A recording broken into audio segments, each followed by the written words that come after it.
So first of all, I just want to thank Chazaq and Rabbi Meirov for welcoming me here and giving me the honor and the privilege to speak to you, one Jew to the other. One Jew to the other. You know, the name of this organization is Chazaq, so I figure it's only appropriate that we're mechazek each other. We just talk straight, plain and pashut, simple words of chizuk, words of encouragement. That's it. If any of you came tonight to hear like deep, mysterious thoughts, I'm sorry. Just chizuk, just straight chizuk. You know, the Samarov once said the following thing. He said, "Dibur yeschazkas." Words of strengthening, words of encouragement, nitzrachim ka'avir l'neshama l'dareinu zeh, are necessary like oxygen. Like oxygen to the soul is necessary words of encouragement for this generation. That's what he said. We need words of ischazkas, of encouragement. You know, one of the greatest Jews of all time was Rabbi Kiva, right? Rabbi Kiva. And I'm sure many of us are aware that Rabbi Kiva didn't start off Rabbi Kiva. For 40 years, his first 40 years of life, he was just Akiva, right? Not just Akiva. He was very far, very far. And I'm sure we're all aware that what was the turning point in his life? The turning point in Rabbi Akiva's life that he exited the world of Akiva to the world of Rabbi Akiva was that he saw a rock, right? Well, we saw a rock with a big hole in it. And he deduced what happened was there was a drip of water, drip after drip after drip, and eventually made a hole in the rock. And that changed his life. So what changed Rabbi Akiva's life? Encouragement. It wasn't a lesson of how bad it is to sin, right? That's not what changed him. It wasn't to see how bad it is to go to Gehenna. That's not what did it. What changed Rabbi Akiva, what awakened within him, one of the greatest souls of all time, was to see how good he can become. It was encouragement, chizuk. It was the fact that he saw that even a rock can be worked through by drop after drop of water. This is what we have to talk. We have to talk words of chizuk, plain and pashut, straight. One Jew to the other, encouragement. This week's parsha is Parsha Shemais. In this week's parsha, Klal Yisrael enters into Egypt. We enter into exile of Egypt. It says in the Zohar the following thing. It says in the Zohar, "V'dibur di'umila delay." The Zohar says speech. This is going to be we're going to be talking about this for a little bit. The Zohar says that the ability of speech, the power of speech, have begalusa. Says the Zohar, the essence of the exile of Egypt was that the power of Jewish speech was in exile. The Jewish people were unable to speak. And therefore we find Moshe Rabbeinu was aral sevasayim. The pasuk says in this week's parsha, this week's portion, that Moshe Rabbeinu was someone that wasn't unable to communicate well. He was unable to speak. The Zohar is telling us that the deeper meaning of that is that there wasn't just one specific person unable to communicate. That was symbolic of the entire Jewish people. There was something going on that the world of speech was held back. Speech was in exile. And this is why we find who's the main enemy of Egypt. Who's the main enemy of the Jewish people in these parashas? Paro, right? Pharaoh. The word paro, if you switch around the letters, comes to the word ha'oref, which means the back of the neck. The thing that's opposite speech. Speech comes from the front of the neck. Paro is the opposite, the back of the neck. We find in this week's parasha when the Jewish people call out to Hashem, and eventually Hashem answers us and brings a redemption, it doesn't say anything that we davened. It doesn't say we davened. It says vayonchu, we groaned. Vayitzaku, we yelled. We weren't able even to talk to daven. Even in davening, we weren't able to say words. We moaned like animals. We cried out. We kvetched. But it wasn't. Speech wasn't there. Speech was in exile. We find that the word, the holiday that celebrates us leaving Egypt is Pesach, right? The word Pesach comes from two words, Pesach, which means a mouth that's finally able to speak. That's what Pesach is about. Us leaving Egypt means speech being able to come out. But during Golus, during that exile, speech was taken away. We weren't able to speak. Moshe Rabbeinu was unable to communicate. The Jewish people are unable to daven.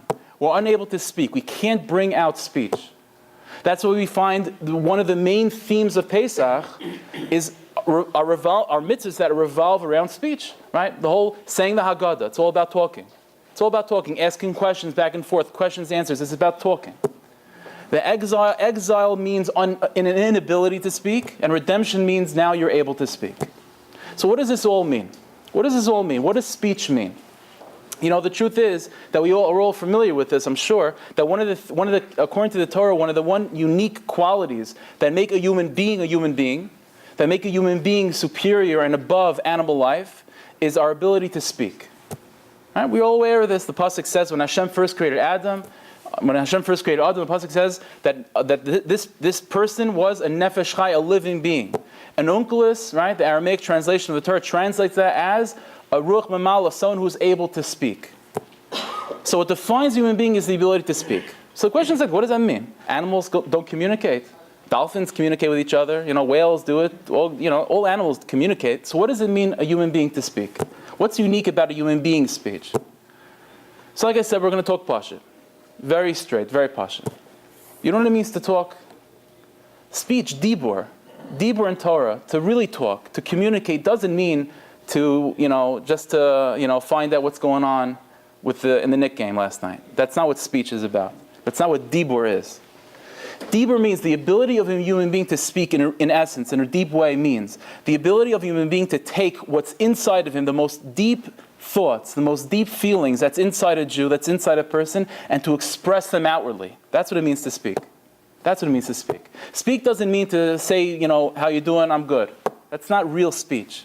Real speech means to take that which is hidden, that which is concealed, that which is deep down in the Jewish neshama, and to express it and to let it come to the forefront. So what does it mean that golus, what does it mean that exile is that we're unable to speak? What's being held back during exile? What aspect of ourselves is not being allowed through, is not being allowed to communicate, to express itself during exile?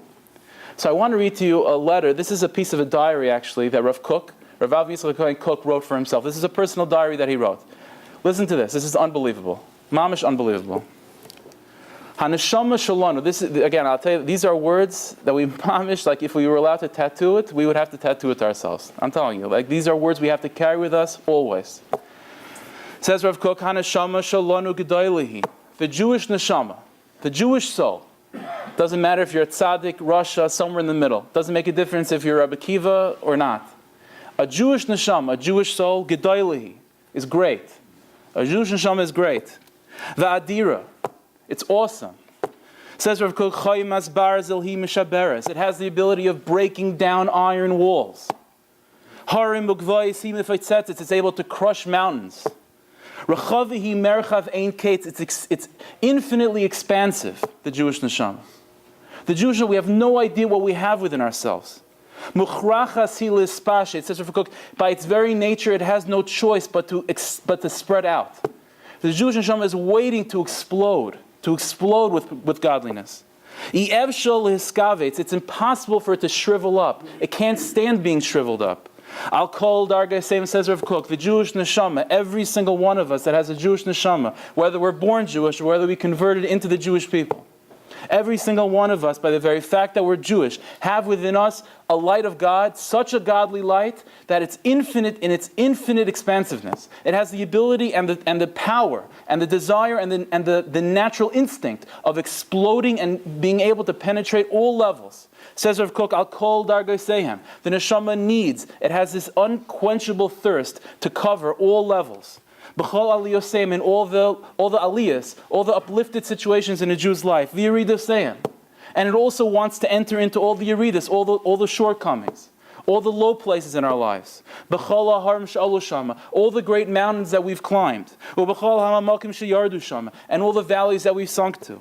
B'chol marai mekeres shem aimdim sham reish murim, all the great vistas that we're able to see.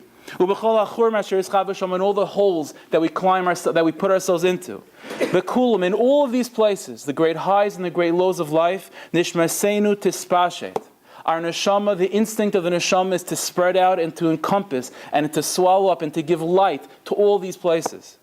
Es kulam techabik, all these situations, all the different aspects of life, the highs and the lows, our neshama wants to embrace, our neshama wants to hug. Es kulam techaya, the neshama wants to give life to all these places. Es kulam tashiv l'maka and beis chayenu.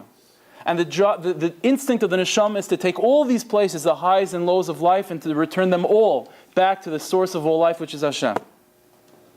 The essence of Golus, understand this, the depth of Golus, the greatest tragedy of Golus is the inability of the Jewish person to express that which he has inside. A deep sense of expression, to express his own neshama. That's what Golus means. Golus means that we convince that the guy in the nations of the world tell us that we're nothing. The nations of the world tell us that we're nothing but who we are, what we do. We're nothing but what we accomplish in this world. The Goyim tell us that we're nothing like what we tell ourselves we're nothing like our grandparents used to be. We hear stories all the time. All the time we hear stories about how our bubbies and zaydas, right? Our grandparents back in the old country, whatever, how great they were, right? How they went through ice to go to the mikveh, or how they sacrificed their lives to daven and to learn. And it's all true. It's 100% true. And therefore, but when we hear all those stories, the more we hear them, what do we tell ourselves? That we're nothing. We're talking nothing. We're really nothing compared to that. That's the depth of Golus. The darkest exile that a Jew can experience is to not know what he has inside of him. To not know that the neshama that is screaming inside of him to explode. That there's no such thing as a Jew who's left alone. There's no such thing as a Jew who's down here without this explosive, expansive, unbelievably powerful neshama. There's no such thing. If you're a Jew, you have this inside. Says Rav Kook, Chayser ha'iman, a lack of faith. He's talking about himself. A lack of faith in my own spiritual powers. This is causing me to lose an infinite amount of spirituality. That it could have spread in the world. Says Rav Kook, a lack of belief in myself, that is what's causing my own downfall. It's nothing else. It's nothing else. It's not that I don't have the power. And it's not that I don't believe in God. It's not that. It's that I don't believe in myself. I don't know what I have inside. Because Golus, the thick veil of Golus means that what's hidden from us is not just Hashem. That's one type of Golus.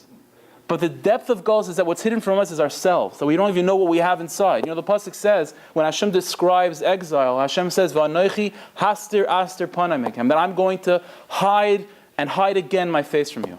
Hastir aster. So said the Baal Shem Tov famously, what does it mean Hashem is going to hide himself twice? He says there's two types of Golus, there's two levels of Golus. One level of Golus is where Hashem is concealed, where Hashem is hidden. And we believe in Him, we believe that He's out there, but we can't sense Him. That's one type of Golus. But there's a much deeper Golus. What's Anoichi Hastir Astir? That I will double intensify the Golus. It means that not only there's such a Golus, there's such a thing that not only is God's presence hidden, not only is Hashem taken away that we can't feel His presence, that we can't feel His existence in our lives, it's much deeper than that. We don't even know that He cares.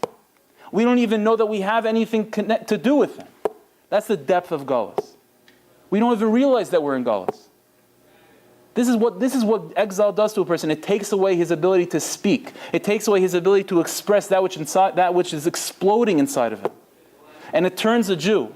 He turns a Jew who is the son of a king, mamish a prince with infinite talents, with infinite possibilities, with infinite powers of productivity, of spirituality, and Golus turns a Jew into a shell of himself. Mamish a shell, a case, a picture of a Jew. That's what Golus does. That's what Golus does. There's a story they say, Reb Nachum Chernobyler was one of the great students of the Mezritcher Maggid. One of the great Hasidic masters, the early generations of Hasidus. Reb Nachum Chernobyler was sent by the Baal Shem Tov to go to a certain town to be involved in Kiruv, to try to bring the town close. And for the most part, he was pretty successful. There was one Jew that was a hard nut to crack. The story goes that there was a certain person in that town that owned an inn. He owned a hotel. And this guy, his parents owned the hotel, his grandparents owned the hotel. For generations, this guy just stayed in this town, never went to yeshiva, never went to shul, never had any connection to anything. He his wife lit Shabbos candles, he did his thing, he fasted in Yom Kippur, but he didn't have any real attachment to Judaism, nothing. So Nachum Chernobyler was talking to him, spending his time with him, he would take walks with him.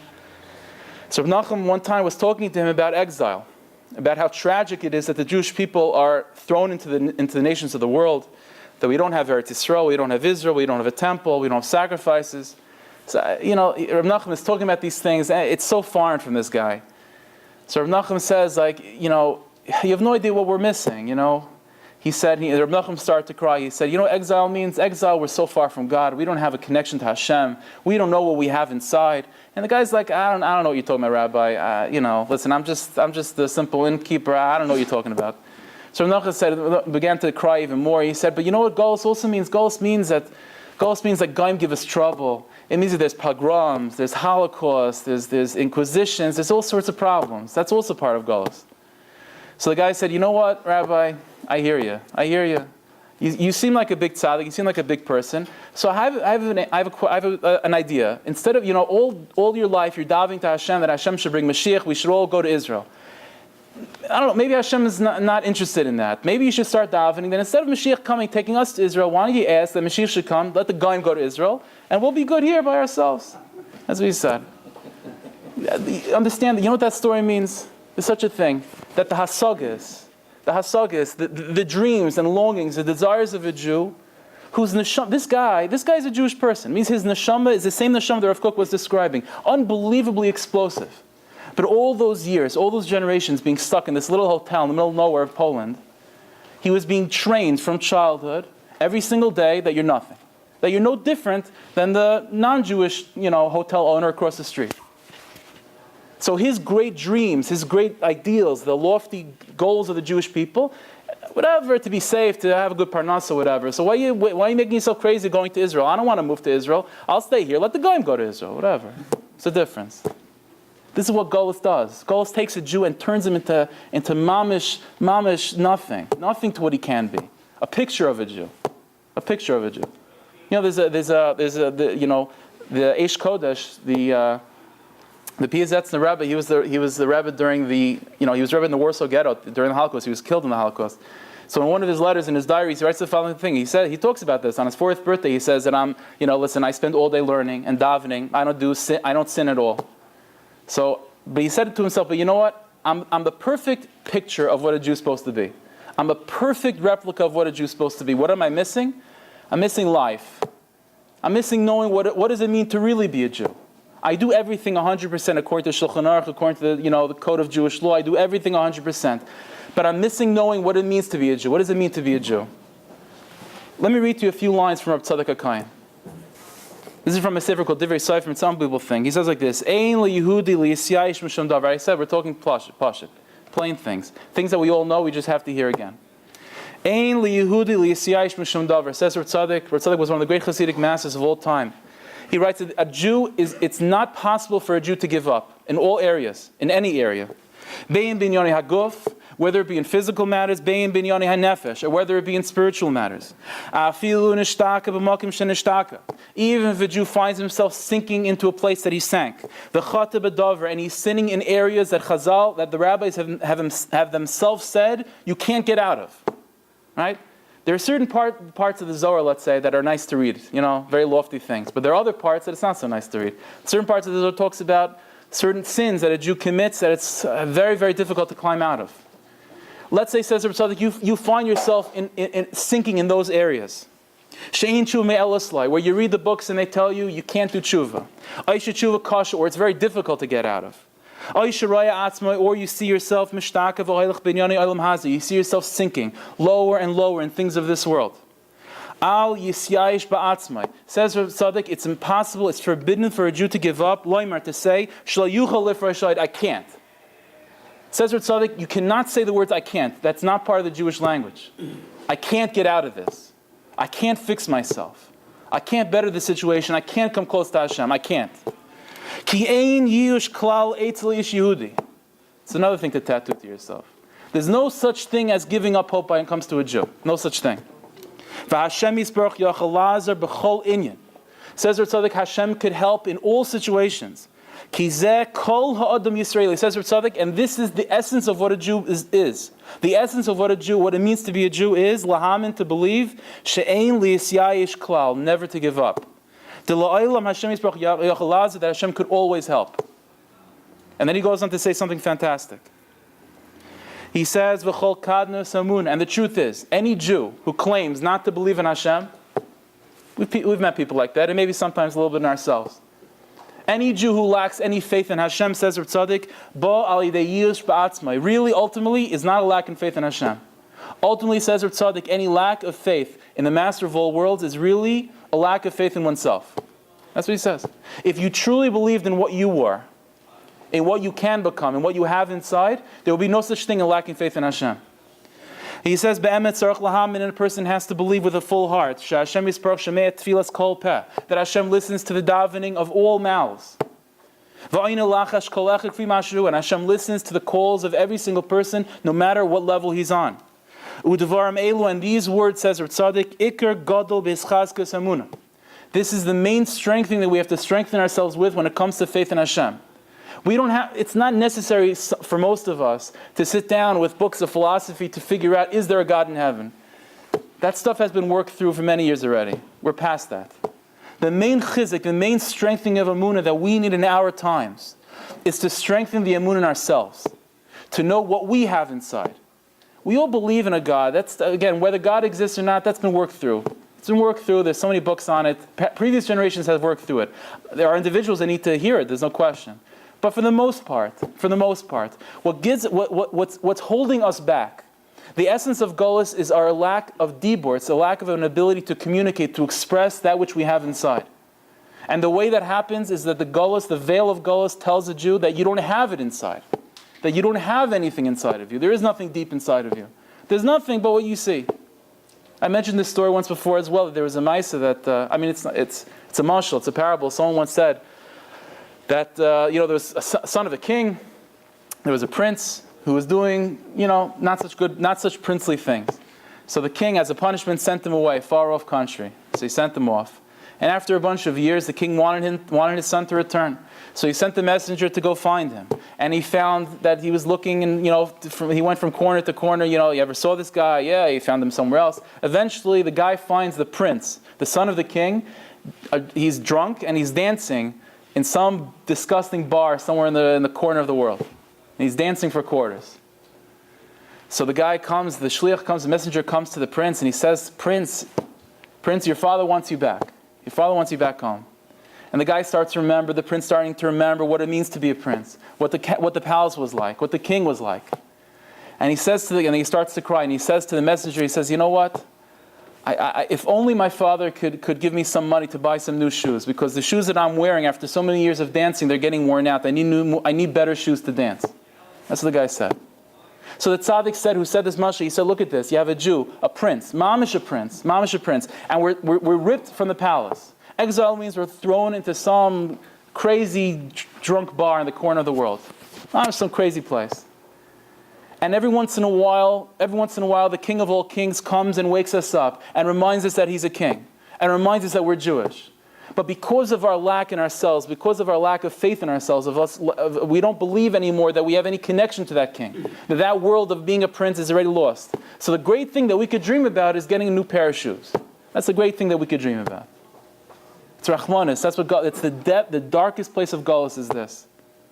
So the question is, how do we combat this? At the end of the day, the world is the way it is, and for us to just keep on telling ourselves that we're great and that we're awesome, it's very, very difficult. So what do we do? What do we do practically? How do we handle the situation? The fact that we have greatness inside, but it seems impossible for us to come in contact with it. It's impossible. So what do we do? What do we do in the meantime? In other words, what do we do until the salvation comes? Until that dibur, until the ability to communicate comes back. And until we're able to really figure out who we are and to express ourselves fully. And to let that neshama that's inside of us explode. What are we supposed to do until then? How are we chazaq ourselves? How do we strengthen ourselves until that day comes? So it says in this week's parasha as well. Pasuk says as follows. We all know this. The chasher yanu oisai ken yirbe v'chen yifratz. It says in the pasuk that the Mitzrayim hated the Jewish people. The Egyptians hated us, right?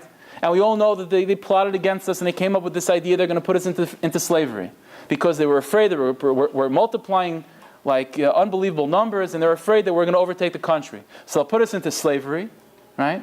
They'll subjugate us. And the natural thing is, for a people that's completely subjugated, they're not going to reproduce, they're not going to grow and develop as they normally would. But nevertheless, says the pasuk, we're all aware of this, the chasher yanu oisai, that the more they subjugated us, the more they punished us, the more the Golus was thickened, the more the veil of Golus became heavier and heavier, the more we multiplied, the more we became great. So on a simple level, that's a great miracle. Just plain.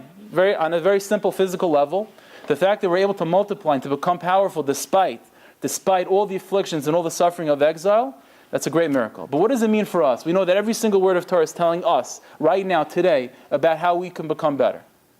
What is this? What does it mean, this idea that as the Golus was worse and worse, the Jewish people were multiplying and multiplying even more? So I want to read to you a medrash. It's an unbelievable medrash. You know, there's an episode, we lay in Megillas Rus, right? The book of Ruth, on Shavuos. Rus, the Megillas Rus is a story about how Rus, a Gioris, who converted, was able to eventually become the mother of royalty, the grandmother of David HaMelech. So the pasuk says that in the beginning, before she married into Boaz, who was the leader of the Jewish people, before she married him, she was like I said, she was a Gioris, a convert, a very, very poor convert. She had nothing. So the pasuk says that Rus was gathering some little grains in Boaz's field. That's what the pasuk says. And Boaz saw that she was modest. Right? He saw that compared to the other women there, Rus showed a sense of modesty. So he said to his servants, "Who is this woman?" So they told her, "This is Rus. This is a Gioris, a convert, that she left her whole family behind and she converted to come to the Jewish people." So Boaz is very impressed. So the pasuk says, "Vayitzbat lakoli," that he had Rachmanis, he had compassion on her. He took a fistful of grain and he gave it to her. V'toichel, v'tizba, v'toiser, and she ate. She was full. She was satiated, and she had left over. That's what the Medrash says. Listen to this. That's what the pasuk says. Listen to what the Medrash says.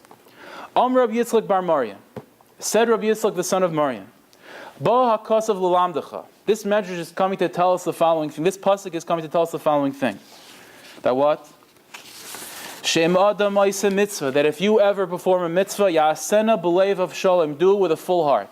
Do it with a full heart. And the Medrash goes on to say, Shilu ha'i Reuven yedei. The Medrash says that if, for example, when Reuven, we know the story a couple of weeks ago, Reuven tried to save Yosef. When Yosef was thrown into the pit, Reuven tried to save him. He planned on saving him. Says the Medrash, if Reuven would have known that Hashem would write in his Torah for all generations that Reuven tried to save Yosef.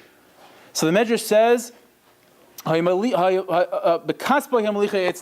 have schlepped Yosef up, put him on his shoulders, and ran to his father Yaakov. And if Aaron knew in this week's parasha, that when Moshe Rabbeinu was saying to Hashem, I don't know what's going to be, I can't take the Jewish people out, I'm nobody. And Hashem says, okay, if you can't speak, I have Aaron your brother. Aaron your brother is going to speak for you. So the pasuk says that Hashem said to Moshe Rabbeinu, Aaron's coming to greet you, and he's going to see you. He's going to find out that you're going to be the Redeemer. V'samach believe, and he's going to be happy for you. He's not going to be jealous. He's going to be happy for you. That's in this week's parasha. Says the Medrash, Ilu ha'yidei Aaron. And if Aaron would have known that the Torah would have written about him that he was not jealous for his brother, ha'yotzi lekraso b'sufim ha'mechaylas, he would have gone out with an orchestra to greet Moshe Rabbeinu. If he knew how great it was, how great Hashem considered it, the fact that he wasn't jealous.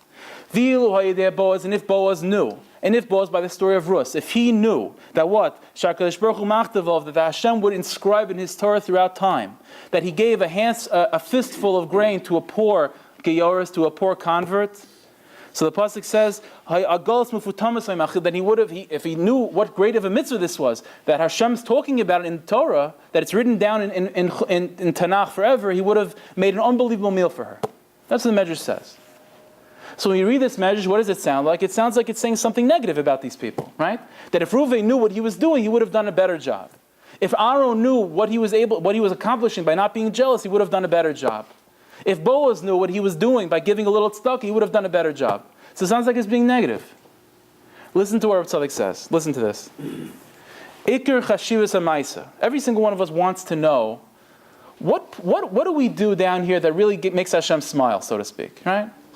What mitzvah? What is it about ourselves? What mitzvah could we possibly do to really make Hashem happy? We all want a good portion of the next world. We all want a good place. We want to see Mashiach. What can we do to really make Hashem happy? So Rav says, I'll tell you what you can do. You want to know what's the most chashuva, the most important, the biggest mitzvah that a Jew can do? Says Rav Tzaddik, Iker chashivas ha'maisa, the main mitzvah that a Jew can do that's most desirable and most respected in the eyes of Hashem is kasher einoi margish kol kach hayakar sheyesh ba. It's dafka when you don't realize how great it is. That's dafka the greatest mitzvah. He says to us, because when you do something that you don't realize how great it is, you do it just because it's the right thing to do. He says, he says, when you're doing something that's great, if you give $1 million to tzedakah, and you know you're going to get your name written up in all the newspapers, and there's going to be a building with your name on it, and all the people are going to, bless their children, they should grow up to be like you, then it's not such a big deal to do it. Right? It's not such a big deal to do it. What mysterious nefesh, what really, how deep do you have to dig in order to do that, when you know you're going to get so much respect and honor in return? When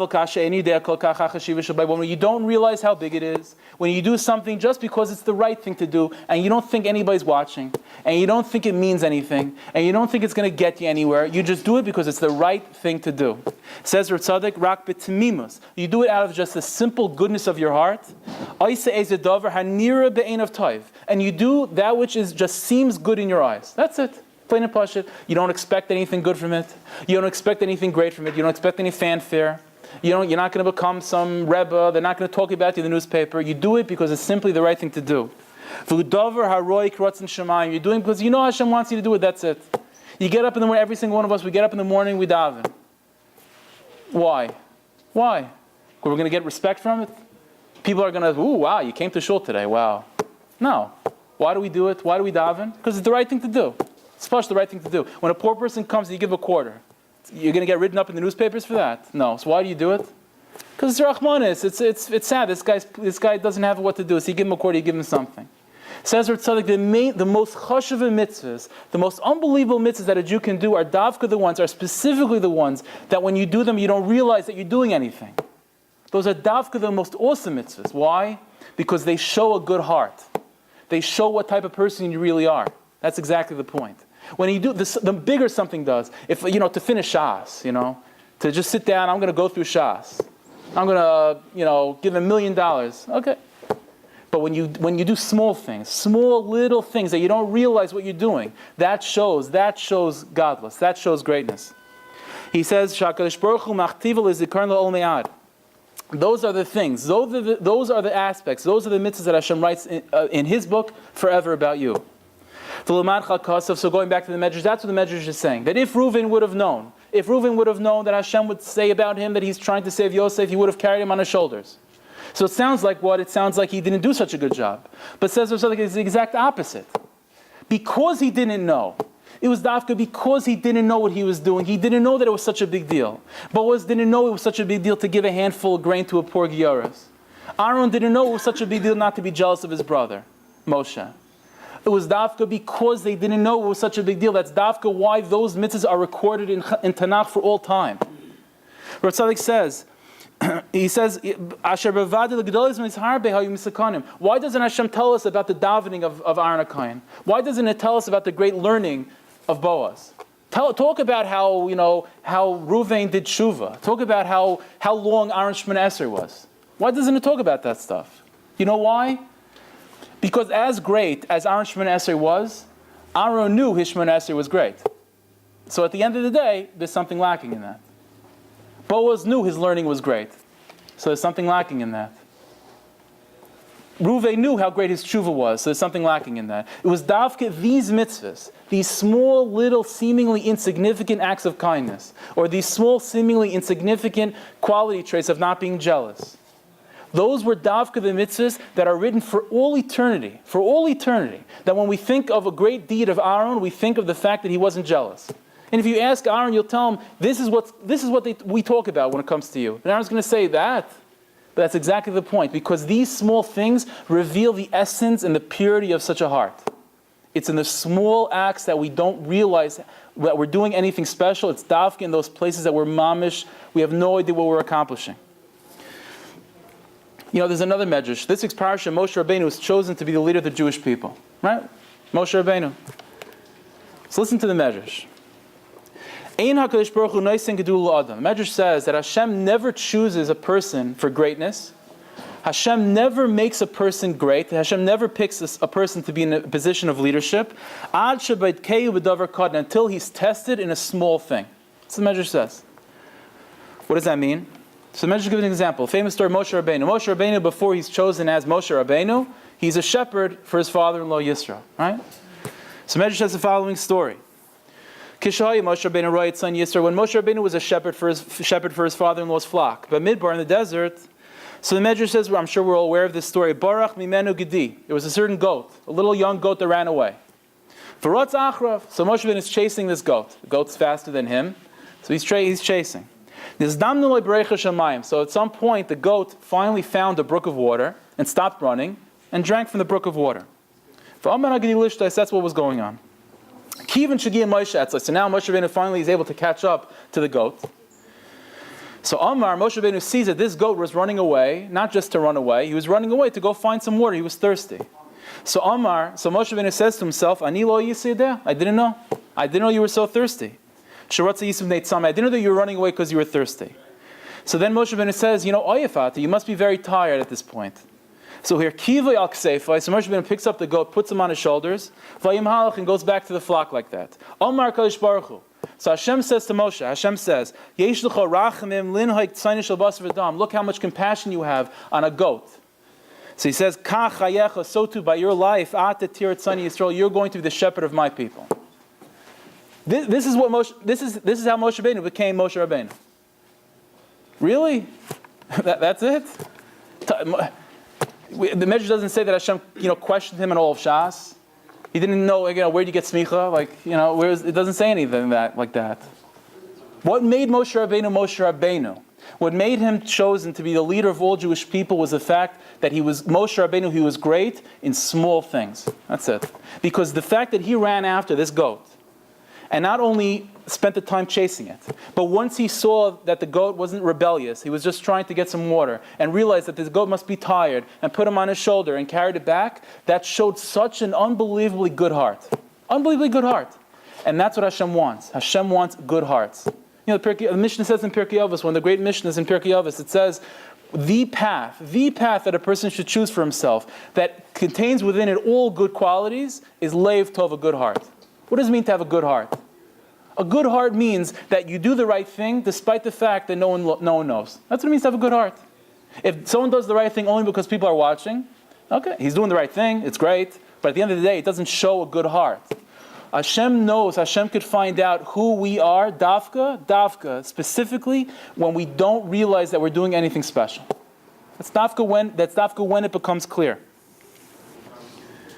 So the Medrash continues.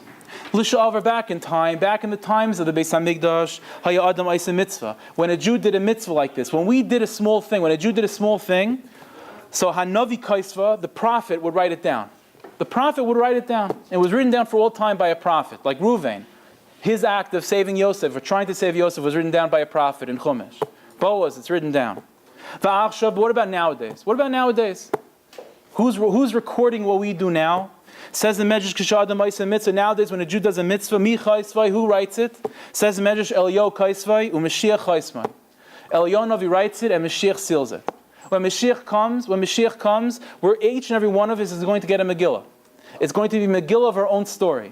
We have Megillas Rus, we have all sorts of Megillas. Each one of us is going to have a Megillah, and it's going to say in that Megillah all the mitzvahs that we've done. And you know what? We're going to be shocked. Because we're going to read that Megillah and we're going to think, what's it going to talk about? It's going to talk about the big check I wrote. It's going to talk about unbelievable things I was able to do. I learned, 3 days in a row, whatever. It's going to say that too. For sure it's going to say that too. But you know what it's also going to say? And you know what's going to be the headline? It's the fact that a person called up that wasn't feeling well and you gave him a few extra moments. It was the fact that a person was feeling down and you gave him an extra smile. It was the fact that a person needed some financial help and you gave him a little loan that no one knows about. That's what the Megillah is going to say. Those are the acts that reveal what it means to be a Jew, what it means to have a good heart. So the veil of Golus is very thick, very, very thick. And we don't know what we have inside, we don't know who we are, we don't know what we can become. We have no idea. Our neshama is exploding inside, exploding with potential, exploding with love of Hashem. But Golus is so thick that we look at ourselves as nothing. But you know what? Kasher Yanu Oisai. But even in that situation, even when we think we're nothing, this is also for the ultimate good. Hashem has a plan in mind. Because Kasher Yanu Oisai, it's dafka because we don't think we're anything. That Kein Yifra v'Kein Yifra, it's dafka because we don't realize who we are. That dafka makes our mitzvahs, that specifically makes our mitzvahs all the more precious in the eyes of Hashem. That's what's going on over here. That's what Hashem is telling us. That the Mitzrayim thought, we're going to get the Jewish people. We're going to kill them. How are we going to kill them? Because we're going to make them think that they're nothing. We're going to make them think that they're nothing. And if they think they're nothing, then they're not going to accomplish anything. But Hashem is telling us, and we have to tell ourselves the following, that you know what? Even if we think we're nothing, we still have to do the right thing. And you know what? And the truth is, when we don't realize what we're doing, we don't realize how important, how much kaiches we have, we don't realize what we're accomplishing, that davka makes the mitzvahs all the more special in the eyes of Hashem. Rabbi Tzadok writes the following thing. He says that we're all aware of the fact that as generations go from the time of the giving of the Torah till Mashiach comes, we get weaker and weaker. We all know that there's such a thing as Yeridus Hadoros, the diminishing of generations. We're not as great as our grandparents used to be. We're not as big daveners. We're not as big learners. We're not as great. But says Rav Tzadok, there's an unbelievable thing. He quotes from the Rabbuna from Shescha, that at the same time that as the general power of individual souls is diminished as time goes on, we're not as big daveners, we're not as big learners, and so on. But Hanakuda Shebelev, there's a point of the Jewish heart. There's some point in the Jewish heart that's nitar, b'chol dar v'dar yoser, that's actually becoming more purified as the generations go. Why? Because it's davka, because as Golas becomes more thick, as the darkness becomes more and more enveloped over our lives, the farther and farther we think we are from Hashem, then you know what? Then the more and more special our mitzvahs become. That's exactly the point. Kashayanu Oisai, the more the Golas becomes heavy, the more oppression we suffer, the more we don't believe in ourselves, the more little we look at ourselves. That means the mitzvahs that we do are unbelievably great in the eyes of Hashem. Unbelievably great. We have no idea what we can accomplish. We have no idea. We look at ourselves as nothings, as people that can't accomplish anything. But you know what? Not only do we have greatness inside of us, but even when we do things that don't seem to be so unbelievable, nevertheless, they're so special in the eyes of Hashem because of the fact that we don't think we're great. It's because of that. Let me read to you a few lines from Likutei Moharan. This is from Rabbi Nachman Breslover. A few lines. And I'll end off with a story. He says as follows. He says, Da ahuvi, my beloved brother, you should know. Ki ha'ikar hagadu hu l'schazek. The main thing in this world is to strengthen oneself in faith. And he goes on to say that if a person does a little effort, he says, if a person moves himself a little bit, a nakuda ketana, a small movement towards Hashem, a small little thing, a little bit, you watch yourself a little bit more, you don't want to do as many averos as you used to do, you daven a little bit harder, you put on tefillin a little slower, you light Shabbos candles a little bit more serious, or a little bit earlier, whatever. You do whatever you have to do. Small little things. Says Rav Nachman, that in those small little things that we push ourselves, we are reaching, says Rav Nachman, you are being paiseya alafim urevavos madregas lamala. Your neshama is soaring tens of thousands of levels in heaven. When you do a little bit of effort down here. Why? Because you don't realize it's such a big deal. That's exactly the point. It's because we don't realize it's such a big deal, because we think it's doing a little thing. It's because of that's why it's so special in the eyes of Hashem. And he goes on to say that this world is a difficult place. It's a dark place. And he says the main thing is not to be afraid, not to lose faith in ourselves, not to lose faith in each other. That's the main thing. That's the secret of being a Jew. It's that. It's believing in oneself and believing in Hashem that believes in you. That's it. Let me end off with this story. Rav Hillel Parasher was one of the great students of the Baal Tanya. So Rav Hillel Parasher once said, he used to say this following story actually during Rosh Hashanah time. He said the following thing. He was once going in the middle of a Russian winter, a very, very, very cold Russian winter night. He was passing by one of the palaces of the Tsar. And he heard a whole commotion. He heard some guy who was screaming. So he goes over, what's going on? So he finds that there's a soldier over there, and the soldier is being beaten to a bloody pulp by his commanding officer. So what's going on? So he asks around what's happening, and eventually he finds out that the following thing took place. This soldier was appointed to stand guard and to protect this palace of the Tsar. The Tsar probably wasn't there, but that was his job to protect it. The problem was this guy was by himself. It's very, very late at night. It's very, very cold. And he fell asleep for a few minutes. problem is, while he fell asleep, his boots froze to the ground. So he wakes up, and he's frozen to the ground. So his commanding officer sees that, realizes what happened, that he slept on the job, he fell asleep, and he's beating him. He's beating him for falling asleep. So after this whole thing is, happening, the soldier is screaming out, please have compassion, have rachmanis. It's so cold. It's so cold. I fell asleep for 2 minutes. 2 minutes I fell asleep. What am I supposed to do? So the general said, the commanding officer said the following thing. He said, I was there 10 years ago when you took an oath to serve the Tsar. He said, that oath that you took 10 years ago should keep you warm to this day. So he said, boom. So Rabbi Hillel Parasher used to say the story, he said, Tanya. The Gemara says in need to every single one of us, before we came down to this world, every single one of us took an oath. Every single one of us, the Gemara says, before the soul comes down to this world, takes an oath in heaven. Tihi tzadik v'alti rasha. Be a tzaddik and don't be wicked. Be a tzaddik. And said Rabbi Hillel Parasher, that oath that we took all those years ago has to keep us warm throughout all the winters of this world. Has to keep us warm. The only way for that to happen, one Jew to the other, the only way how we can survive, the only way how we can survive is the following thing, to remember two things. To remember what we have inside of us. To remember that Hanashama Shalanu Gedaili, to remember how great and awesome, how powerful our Neshama is. That's number one.